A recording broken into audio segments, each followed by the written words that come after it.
பாம்பின் கால்கள். The snake who lost its legs. இந்த வீடியோ உங்களுக்கு பிடித்து இருந்தால் ஷேர் செய்து ரகுநாதன் சீனிவாசன் சேனலை சப்ஸ்கிரைப் செய்து லைக் பட்டனை தட்டி பெல் சிம்பிளை தட்டுங்கள். உலகம் உருவான பிறகு ஒவ்வொரு மிருகங்களும் அதுகளோட தேவைக்கேற்ப பரிணாம வளர்ச்சியில் தங்களை மேம்படுத்திக்கிட்டே இருந்ததுங்க. அவங்களோட தேவை என்னவோ அதுக்கு ஏத்த மாதிரி அவங்களோட உடலும் மாறிக்கிட்டே வந்துச்சு. அப்படித்தான் வேகமா ஓடுற கால்கள் மான்களுக்கும், அதிக எடை சுமக்கிற முதுகு கழுதைகளுக்கும், தங்களை பாதுகாப்பா வச்சிக்கிற ஓடு ஆமைகளுக்கும், தூரத்துல வர்ற ஓசையை கேட்டு சுலபமா காட்டு மிருகங்களிடம் தப்பிச்சுக்கிற காது முயல்களுக்கும் பரிணாம வளர்ச்சியில தான் வந்துச்சு. உலகம் தோன்றியதற்கு அப்புறம் பாலைவனம் உருவாக ஆரம்பிச்சிருச்சு. அதுவரைக்கும் காட்டு பகுதியில் ஜில்லுனு வாழ்ந்துகிட்டு இருக்க மிருகங்கள் எல்லாம் புதுசா உருவாக்குற பாலைவனத்தை கடந்து அந்த பக்கம் இருக்கிற நீர்நிலைகள் பக்கம் போக ஆரம்பிச்சுச்சுங்க. அங்க இருந்த பறவைகள் எல்லாம் சுலபமா பறந்து போயிருச்சுங்க.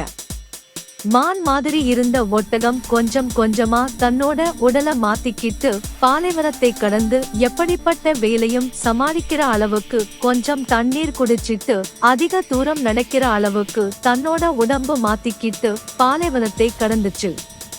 அந்த காலத்துல பாம்புகளுக்கு நிறைய கால்கள் இருந்துச்சு. ஆனா அதுக்கு எல்லாம் ரொம்ப சோம்பேறித்தனம் பட்டுச்சு. எல்லா மிருகங்களையும் பாலைவனத்தை கடந்து அந்த பக்கம் இருக்கிற நீர்நிலைகளுக்கு போச்சு. அப்படி போக விரும்பாத மிருகங்கள் பஞ்ச காலங்களில் தங்கள் உடம்ப கட்டுக்குள் வைத்து வாழ்ந்துகிட்டே இருந்துச்சுங்க.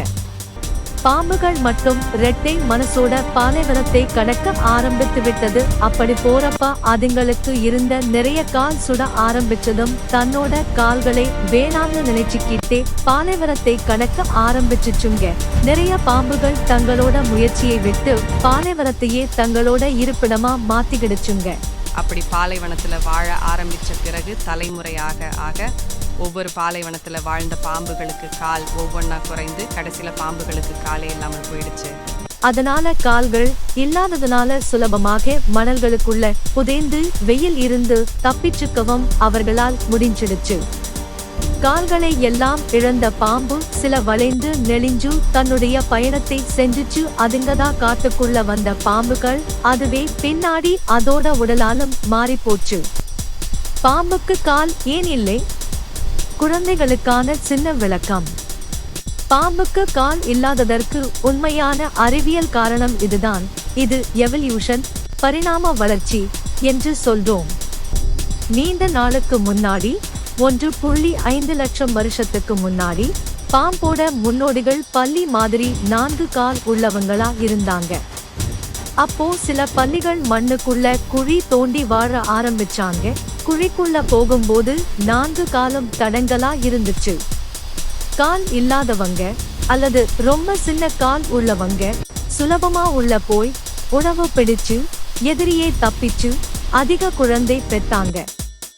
அப்படியே தலைமுறையா கால் சின்னதாகி கடைசியா முழுக்க மறைஞ்சு போயிடுச்சு. இதைத்தான் நேச்சுரல் செலக்ஷன், இயற்கை தேர்வு சொல்றாங்க. சூழலுக்கு ஏத்தவங்க மட்டும் தப்பி வாழ்ந்தாங்க. அறிவியல் ஆதாரம் என்ன தெரியுமா? பழைய எலும்புகள் பாசில் கிடைச்சிருக்கு. அதுல சின்ன கால் இருந்த பாம்பு எலும்பு இருக்கு. இப்போ பைத்தான் போவா பாம்புல சின்ன கால் தடம் உள்ளே மறைஞ்சி இருக்கு. அது பழைய கால் நினைவு. டிஎன்ஏ என்ன ஆச்சு? சானிக் ஹெட்ஜ்ஹாக்னு ஒரு ஜீன் இருக்கு. அந்த ஜீன் ஆன் ஆகாம போயிடுச்சு. அதனால கால் வளரலை. இப்போ கால் இல்லாததால பாம்பு ரொம்ப வேகமா நெளிஞ்சு போகுது, மண்ணுக்குள்ள போகுது, மரம் ஏறுது, தண்ணில நீந்துது, எதிரியே ஏமாத்துது. கால் இருந்தா இவ்வளவு சூப்பரா இருக்க முடியாது. குழந்தைகளுக்கு இப்போ புரிஞ்சுதா? கால் இல்லாதது தண்டனை இல்லை, அது பாம்புக்கு கொடுத்த சூப்பர் பவர் தான். எண்ணம் இசை அனிமேஷன் சி. ரகுநாதன் தாம்பரம்.